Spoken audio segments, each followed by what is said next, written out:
Y quizás sea una persona que la trae contra usted y hasta le ha dicho: me voy a encargar de que lo saquen de aquí, don Chepito. Yo me voy a encargar. Y usted habla a la montaña, que la montaña se mueva.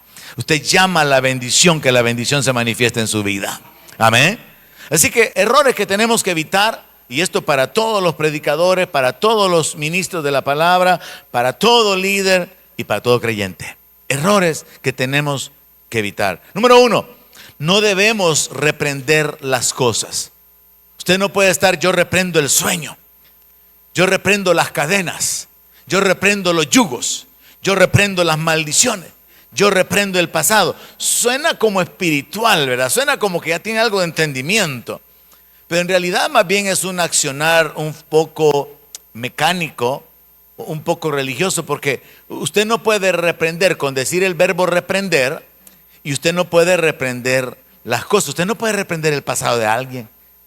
Se imagina, si usted está delante de alguien: yo reprendo su pasado. ¿Qué está diciendo? No está diciendo nada. Usted dice: yo reprendo toda cadena. No está diciendo nada. No tiene sentido. Es absurdo, es ilógico. Entonces, ¿cómo tendría que sustituirse el ejercicio de nuestra fe? Podría ser diferente una declaración como esta: en el nombre de Jesús declaro que se rompe toda maldición en su vida. Usted está reprendiendo sin usar el verbo reprender, y usted se está levantando en contra de las maldiciones que han sido habladas sobre esa persona, que se han manifestado sobre esa persona, que esa persona ha heredado y en las cuales ha creído que tiene derecho a vivir sometido a ellas.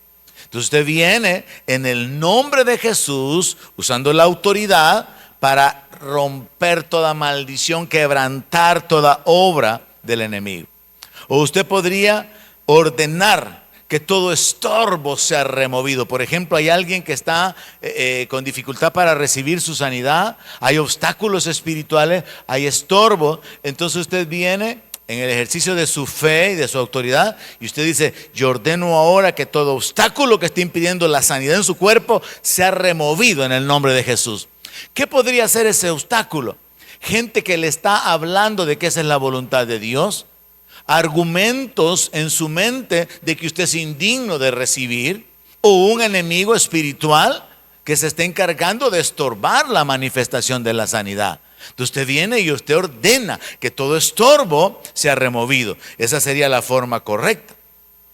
Si habláramos del pasado, alguien está hundido en condenación por pecados del pasado, atado, esclavizado. Usted no viene a reprender el pasado, sino que usted podría actuar de una manera más sensata, diciendo algo como: en el nombre de Jesús yo declaro que toda atadura a su pasado se rompe ahora. Y entonces los argumentos en la mente de la persona van a ser quebrantados, porque usted está hablando la palabra de una manera específica en contra de lo que mantiene a esa persona atada a sus sufrimientos, debido a que vive conectada con cosas que vivió en el pasado. En el caso de las cadenas, ¿verdad? En lugar de decir: yo reprendo tus cadenas, yo reprendo tus cadenas, o diablo, reprendo tus cadenas, lo correcto sería: ahora en el nombre de Jesús ordeno libertad de la cautividad, porque eso es lo bíblico según Isaías 61. A ordenar libertad a los cautivos. Usted está delante de alguien y usted hace una declaración. Usted actúa en fe y en autoridad, y usted ordena que las cadenas sean quitadas. Usted ordena que esas cadenas se rompan. Está hablando de algo espiritual que mantiene atada a la persona. Pero usted no viene a reprender cadenas. Usted viene a ordenar que esas cadenas sean rotas y que esa persona sea libre. Jesús dijo: el Espíritu de Dios está sobre mí, me ha ungido para libertar a los cautivos. Entonces la libertad a los cautivos se declara, se habla. Y es a través de la confesión de la palabra, es a través de nuestra fe, del ejercicio de nuestra autoridad, que las montañas se mueven, que estorbos son removidos, que bendiciones son atraídas sobre nuestra vida. Mencioné lo equivocado de usar la palabra reprender, y quiero dejarlo bien claro para que no vuelva a cometer ese error. Porque es incorrecto reprender a los demonios diciéndoles: te reprendo, demonio. Jesús no lo hizo. Jesús lo que hizo fue: les ordenaba que se callaran, les ordenaba que salieran de él. Entonces, una forma bien simple de entender esto de una vez y para siempre sería la siguiente. Si su hijo se porta mal, usted no le dice, yo te regaño, hijo, yo te regaño. Porque el hecho de que le diga que lo regaña no lo está regañando. ¿Me doy a entender, iglesia? O sea, una cosa es decir el verbo, otra cosa es efectuar la acción. Entonces usted no reprende al diablo diciéndole te reprendo. Usted no reprende a los demonios diciendo yo reprendo todo demonio. No, usted les ordena que se callen, que dejen de dañar a la persona, que liberen a esa persona, que dejen de controlar su mente. Por ejemplo, en otras ocasiones, ministrando gente endemoniada, la experiencia que tuvimos era que los demonios causaban que la persona perdiera su conciencia. Y sabe que a veces el enemigo puede causar eso en la gente. La gente queda como dormida. Y el Espíritu se encarga de controlarlos de manera que no prestan atención. Estábamos allá en Guatemala hace muchísimos años cuando tuvimos una experiencia en la que tuve que aprender un poquito más sobre esta área. Me llamaron para pedirme que apoyara a ministrar liberación a una muchacha que había asistido a los seminarios y pasaba eso precisamente, que mientras estaba ordenando al demonio que saliera de la persona, la muchacha quedaba hasta con el cuello doblado, así literal, dormida, porque era como que el diablo la desconectaba, la descontrolaba y la muchacha no hablaba, no respondía, quedaba desconectada completamente. Yo en ese entonces cometí el error de que yo le decía al demonio en el nombre de Jesús, déjala libre, deja que se despierte, quiero hablar con ella. Y cree que me hacía caso el condenado demonio, man. Y yo intenté varias veces y la muchacha doblada, así literalmente doblada, no me estaba escuchando, porque el demonio se encargaba de mantenerla así. Entonces al rato llegó el subdirector de misiones, lo habían ido a llamar el hermano Francisco, y entonces él llegó, ¿y qué pasa? Yo acabo de venir, le dije yo, porque no fue mucho tiempo entre la llegada de él y la mía. Esta muchacha se supone que tuvo ataques demoníacos, me acaban de llamar, pero lo que sucede, le dije yo, es que cuando uno está echando fuera al demonio, ella queda como inconsciente. Ah, vaya, me dijo, sacó la Biblia, puso a buscar un texto por ahí, no sé, en Ezequiel, y se puso a leer la palabra. Y diablo, ahí hay una palabra en contra de un rey donde dice con anzuelo te voy a sacar y que con garfio no sé qué y no sé cuánto, y leyó la palabra. Él no se enfocó en que la muchacha estaba dormida, yo sí estaba enfocándome en eso. Y vino él y en el ejercicio de su autoridad trató con el demonio independientemente de que la muchacha estuviera dormida o desconectada. Y le dijo, diablo, te recuerdo una sola cosa, fuiste derrotado en la cruz del Calvario porque Jesús despojó todo principado y toda potestad. Y yo vengo ahora en el nombre de Jesús y te ordeno que la dejes libre y que la sueltes ahora. Punto. Vaya, dijo él, ya no sigan haciendo nada, dijo. Y yo me quedé así, ¿verdad? Bueno, este hermano vino poderoso, ¿va? Pero la muchacha seguía dormida. Pero ¿sabe qué? Como a los 4 minutos despertó y despertó consciente. El demonio había salido.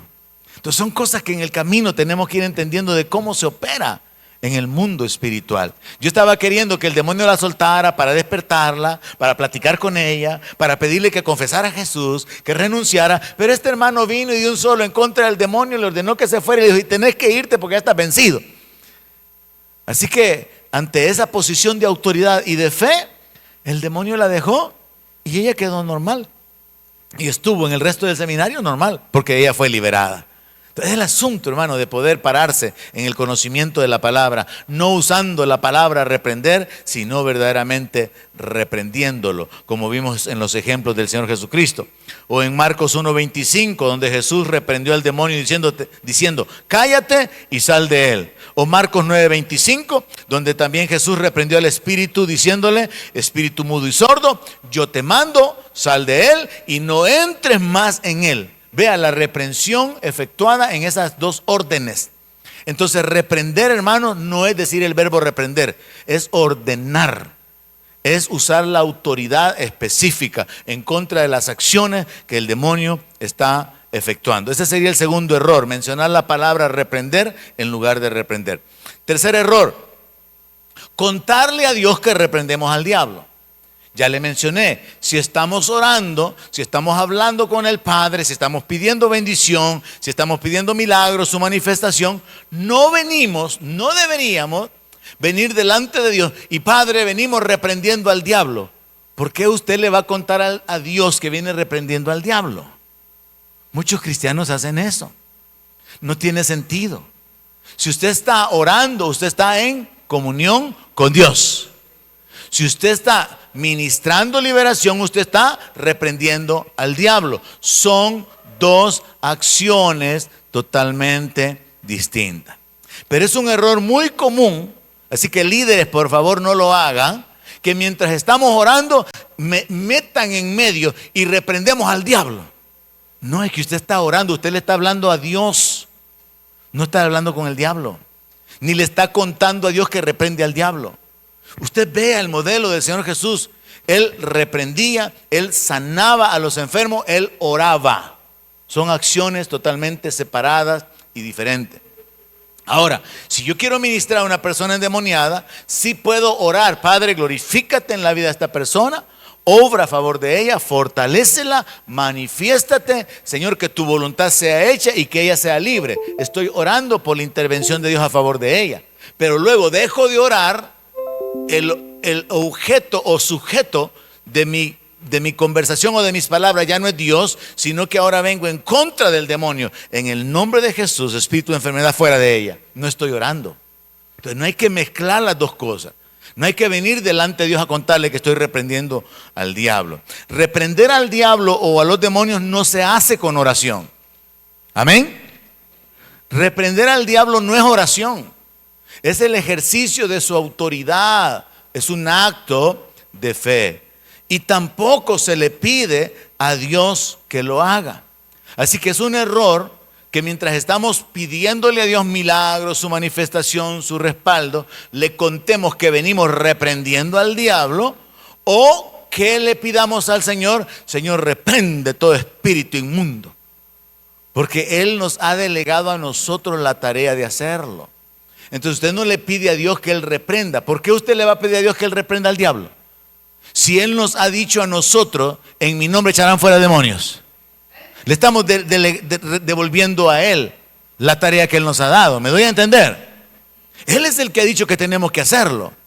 Entonces, y luego venimos y Padre, te pedimos que tú reprendas a todo demonio, todo espíritu, toda hueste de maldad que se mueve en medio nuestro, repréndelo. No, es que Él a nosotros nos ha delegado la autoridad y la tarea de hacerlo. Otro error relacionado con esta área es andar reprendiendo espíritus inventados. Mire, esto lo enseñamos también en el SEM. No ande inventando espíritus, hermano. No ande diciendo por ahí: y reprendo todo espíritu de dolor de huesos. No ande reprendiendo espíritu de gordura. No ande reprendiendo espíritu de tacañería. No ande reprendiendo espíritus que tienen que ver con las obras de la carne. No, la Biblia nos habla de los espíritus de celo, de mentira, de inmundicia, de esclavitud. Pero usted no ande inventando espíritus a la hora de orar. Porque primero, no es cuando oramos que se reprenden los espíritus, sino que es cuando ministramos liberación a alguien. Y cuando ministramos liberación a alguien, muchas veces, debido a la forma en que la gente vive o lo que le está pasando a la persona, uno puede saber qué espíritu está operando. Si es que no sucede, que Dios revela por el discernimiento de espíritu qué operación demoníaca hay en la persona.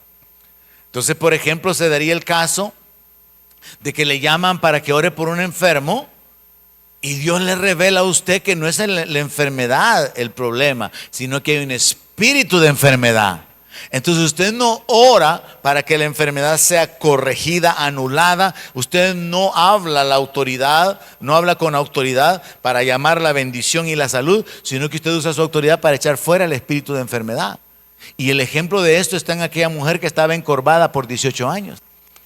La mujer venía encorvada y Jesús claramente dijo que esa mujer estaba oprimida por el diablo. Y cuando Jesús reprendió el espíritu, la mujer se fue sanada. Entonces, no siempre que alguien esté enfermo tiene que ver con un demonio.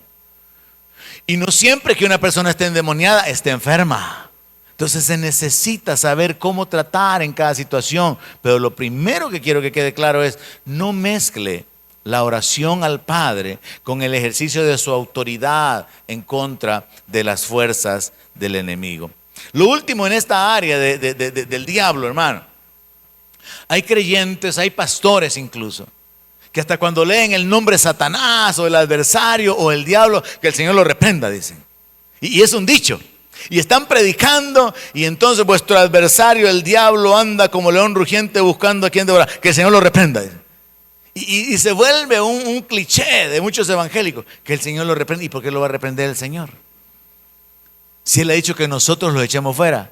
Entonces puede venir alguien con un poco de conocimiento bíblico y decir, incluso a mí decirme, pero usted se equivoca. Porque allá en Judas 1:9 la palabra de Dios dice, pero cuando el arcángel Miguel contendía con el diablo, disputando con él por el cuerpo de Moisés, no se atrevió a proferir juicio de maldición contra él, sino que dijo, el Señor te reprenda. Entendamos la escritura. Primero se nos revela un elemento o un evento. Cuando Moisés murió, Dios le dijo a Moisés que se subiera al monte, que ya no iba a entrar a la tierra prometida porque Dios se enojó con él. El hombre más manso terminó enojándose porque el pueblo lo sacó de quicio. Y él se lo dice. Y Dios se enojó con Moisés y Moisés no entró a la tierra prometida por culpa del pueblo, porque él accedió, cedió y reaccionó y actuó incorrectamente. Entonces Dios le dice que suba a un monte. Y eso es todo lo que dice Deuteronomio, y ahí murió. Pero ahora Judas revela un elemento interesante. Dios envió un ángel para enterrar el cuerpo de Moisés. Los judíos nunca supieron dónde fue sepultado Moisés, porque probablemente podrían hacer una idolatría, un lugar de idolatría, la tumba de Moisés. Y no se sabe por qué. Hay muchísimas cosas que no sé de la Biblia, y una de ellas es esta: ¿para qué el diablo quería el cuerpo de Moisés? Pero no es algo relevante, así que no me preocupo de las cosas que no sé, que no son relevantes. Pero sí nos vamos a enfocar en esto. El arcángel Miguel no se atrevió a proferir juicio de maldición. Aunque era un ángel de Dios, un príncipe de los ángeles de Dios, una posición de respaldo, de autoridad, como creo que ningún otro, porque no se menciona otro ángel como el arcángel Miguel, él no se atrevió a maldecir al diablo. Hay seres humanos, hay creyentes, y Judas habla sobre esto, que maldicen a las potestades superiores. Pobre diablo, desgraciado, si es un aquí, si es un allá. Eso es una actitud de soberbia. Y lo que se nos está enseñando es que ni aún el arcángel Miguel actuó con esa soberbia, sino que le dijo que el Señor te reprenda, lo cual es una declaración de la autoridad suprema, estableciendo que al final es Dios quien va a determinar su final, su accionar, y lo que Dios le permite es lo que él puede hacer. Pero el arcángel Miguel no lo maldijo. Pero luego surge una cosa, ¿y por qué le dijo el Señor te reprenda? Entendamos este otro elemento. Los ángeles, según la revelación bíblica y particularmente el libro de Daniel, cuando Gabriel vino con la revelación a Daniel y fue detenido, los ángeles en el plano espiritual, ellos luchan literalmente. Nosotros no luchamos contra un demonio. Usted no puede luchar contra un demonio, no podríamos. Entonces nosotros tenemos una posición de autoridad en la cual se nos ha dado la facultad de ejercer autoridad por medio de la fe. Ejemplo, un juez analiza el caso, analiza las pruebas de un delito cometido por cierta persona, escucha la defensa, escucha la fiscalía y el juez decreta 12 años de prisión. Pero él no se lo lleva preso, ni lo va a amarrar, ni lo está vigilando. ¿Quiénes tienen que hacerlo? La policía. Él solo habla, pero son otros los que lo hacen. Mire, métase usted en la historia. Cuando usted habla, son otros los que van a ejecutar lo que usted habla. No se metió en la historia. Cuando usted habla, los ángeles son enviados por Dios, son movilizados por Dios a favor nuestro. Y por eso la importancia incluso de la oración. Pedro fue librado y le compartí sobre eso, porque la iglesia hacía oración. Cuando Jacobo estuvo preso, la iglesia no oró y le cortaron la cabeza. Cuando nosotros no oramos, milagros se pierden. Cuando oramos, milagros van a suceder. Entonces es un asunto de que la iglesia tiene que volcarse a la oración, pero esto tiene mucho obstáculo por nuestra carnalidad principalmente. Nos interesa más el noticiero, nos interesa más la cena, nos interesa más el negocio, el pisto, que orar. Cuando de la oración depende nuestra salud, nuestra eternidad, nuestra victoria, nuestra paz, nuestro sueño, todo, hermano. Pero el enemigo se encarga de desenfocarnos. Y estamos buscando las migajas del mundo en lugar de buscar los tesoros del cielo. Qué bonito lo que dije, ¿verdad? Hasta a mí me gustó, fíjese. Entonces es tremendo cómo nosotros somos engañados y desviados por el enemigo, hermano.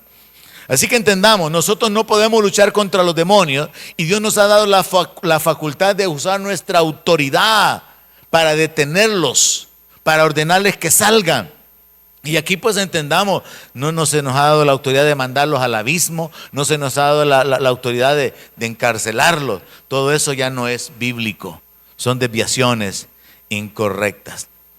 Así que es importante estar establecidos en la palabra y desarrollar un entendimiento correcto. Porque hay tantas cosas, hermano, tantas maneras de desviarse de la verdad. Por ejemplo, preparando mis notas, yo encontraba que uno de tantos comentaristas bíblicos, preste atención, uno de tantos comentaristas bíblicos a este pasaje le puso esta nota. Este pasaje de que el arcángel Miguel no se atrevió a proferir juicio de maldición, sino que le dijo, el Señor te reprenda. Oiga lo que dice este comentarista. Esta es la ilustración suprema de cómo los cristianos deben tratar con Satanás y los demonios. Los creyentes no deben ni siquiera dirigirse a ellos, sino solo buscar al Señor y encomendarse a Él para que intervenga con su poder infinito en contra de ellos. Si usted entendió, lo que está diciendo es, usted no tiene ningún poder ni autoridad para hablar con los demonios ni para poder echarlos fuera. Pero Jesús dijo, en mi nombre echarán fuera demonios. Entonces vea cómo incluso comentaristas bíblicos, estudiosos bíblicos pueden robar la fe y en lugar de edificarlo, lo hacen dudar de su posición y lo hacen apartarse. Como el de esta viejita que le dijo a un hijo, un hombre de 50 años, al que yo le había prestado un libro de doctrina bíblica.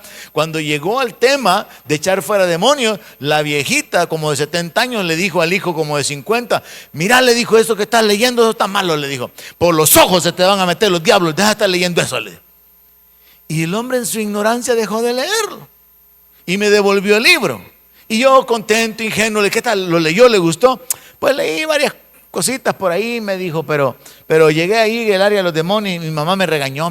Yo dije, todavía hay hijos obedientes en este mundo, ¿verdad? Lo regañó por leer el libro.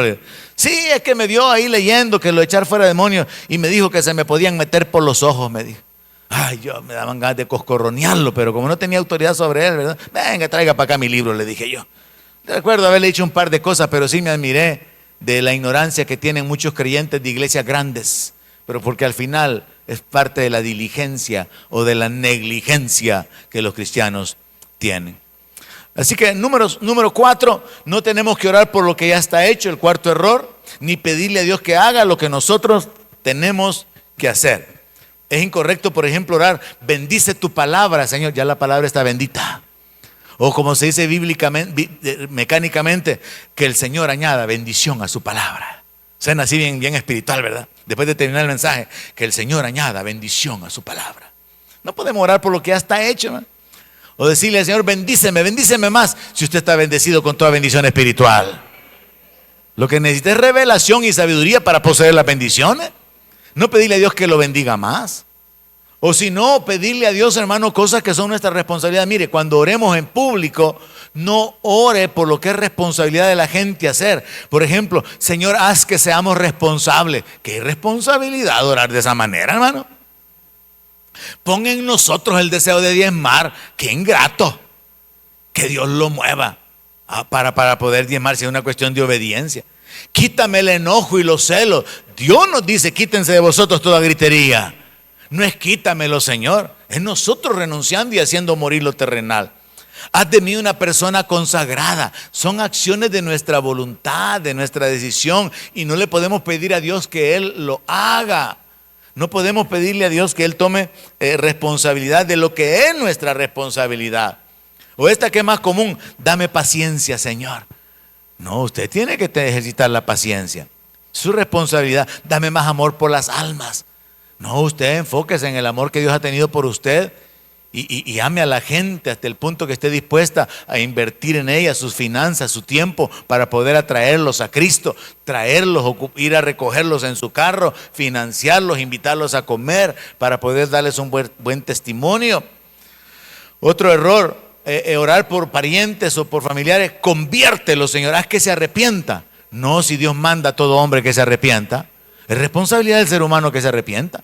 Usted no puede orar por alguien, haz que se arrepienta, Señor. Es incorrecto. Este sería el peor. Señor, quita toda pereza.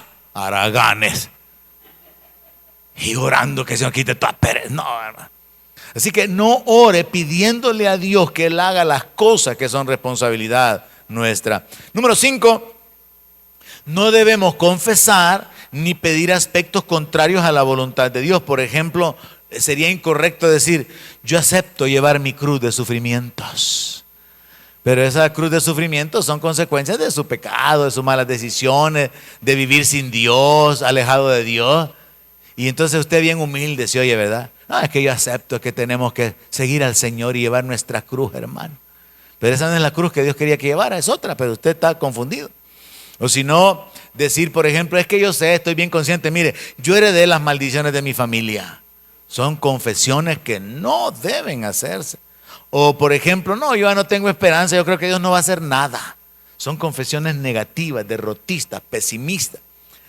O en otro caso, ¿verdad?, que vemos lo de las oraciones imprecatorias, o sea, las oraciones que claman por juicio. Y vemos a David haciendo esto.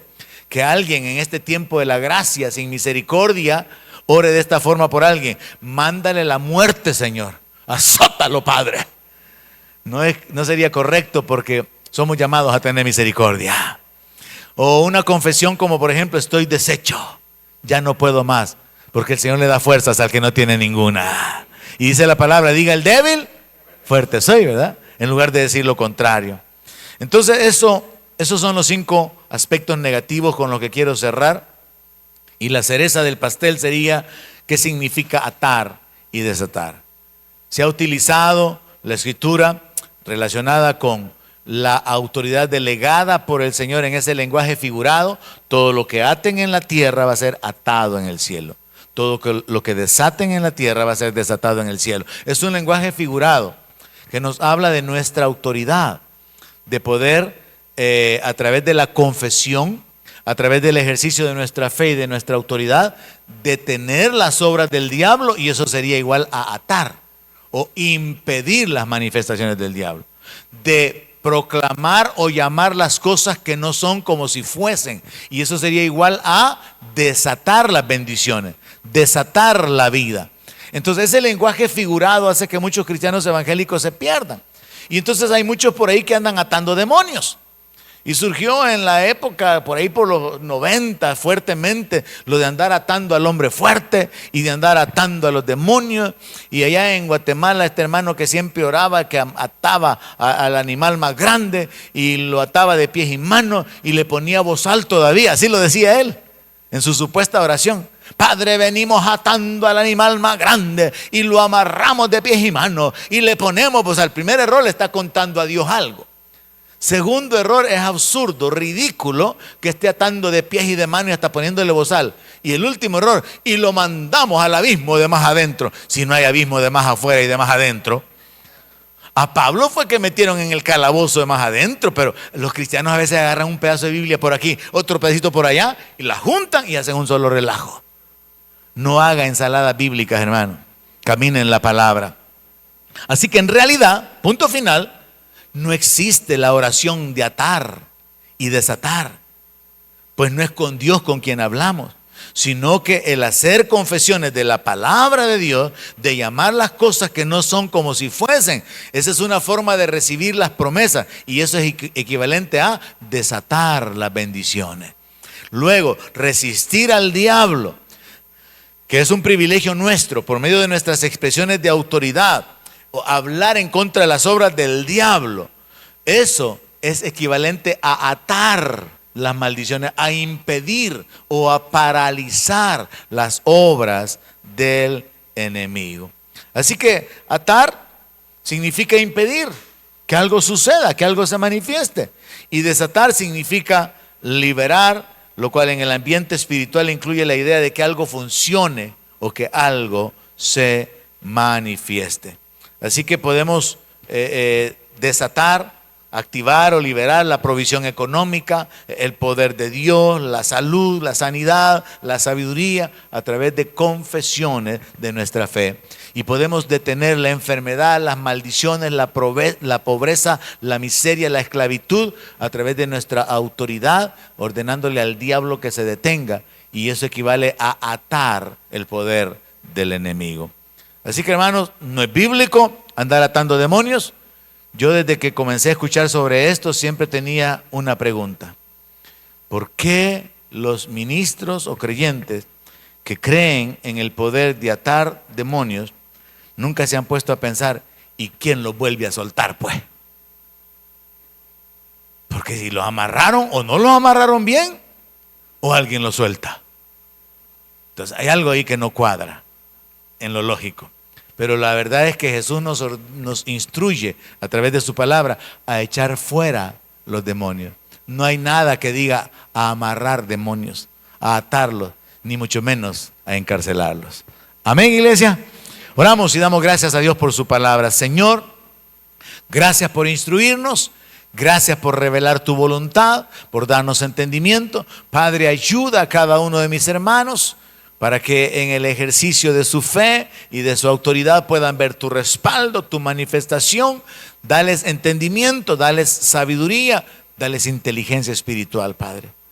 Que tu pueblo reunido aquí, cualquiera que reciba esta palabra, pueda ser levantado con entendimiento a otro nivel para poder atar, impedir, paralizar esas obras del enemigo, todo poder del enemigo, para poder desatar las bendiciones, las promesas, la manifestación de tu obra, de tus beneficios, de las promesas a favor de tu pueblo. Sé tú, Dios, obrando en nuestra vida. Sin ti no podemos, te necesitamos y te damos las gracias porque hasta aquí tú nos has ayudado. En el nombre de Jesús, gracias, bendito Dios. Amén.